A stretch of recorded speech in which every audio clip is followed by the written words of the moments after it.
नमस्कार, स्वागत बा आप सबके इन खबर के भोजपुरी चैनल पे। इलाहाबाद हाई कोर्ट में एडवोकेट के 83 पद पर भर्ती कर योग्य और इच्छुक अभ्यर्थी से आवेदन आमंत्रित कइल गइल बा। हाई कोर्ट के वैकेंसी खातिर ऑनलाइन आवेदन कल यानी कि 15 जनवरी 2024 से शुरू हो चुकल बाटे। ए पद पर आवेदन जमा करौले का अंतिम तिथि 29 फरवरी बा। योग्य और इच्छुक अभ्यर्थी ऑफिशियल वेबसाइट www.allahabadhighcourt.in पर जाके आवेदन कर सकेला। इलाहाबाद हाई कोर्ट के भर्ती अभियान में कुल 83 पद पर योग्य अभ्यर्थी का चयन कइल जाई। एमे से 17 पद SC वर्ग खातिर और एगो रिक्ति SC वर्ग और 22 रिक्ति जोन बाटे की OBC कैटेगरी खातिर बा। वहीं 8 पद EWS वर्ग और 35 रिक्ति अनारक्षित वर्ग खातिर निर्धारित। इलाहाबाद हाई कोर्ट भर्ती 2024 में आवेदन करे वाला अभ्यर्थी का आयु 35 वर्ष से 45 वर्ष के बीच होखे के चाही।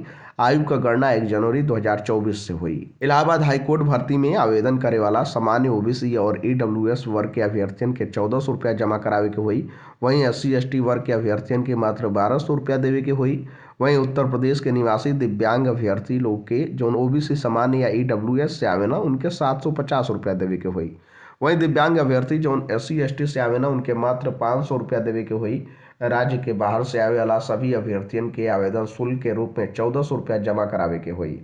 और भी अधिक जानकारी चाहिए आप सबके तो आप सबके ऑफिशियल वेबसाइट www.allahabadhighcourt.in पर भी जाके आप सब देख सकेनी। खैर, ये जानकारी में इतना ही। देश दुनिया से जुड़ल तमाम खबर देखे खातिर आप सब जुड़ल इन खबर भोजपुरी के साथ। धन्यवाद।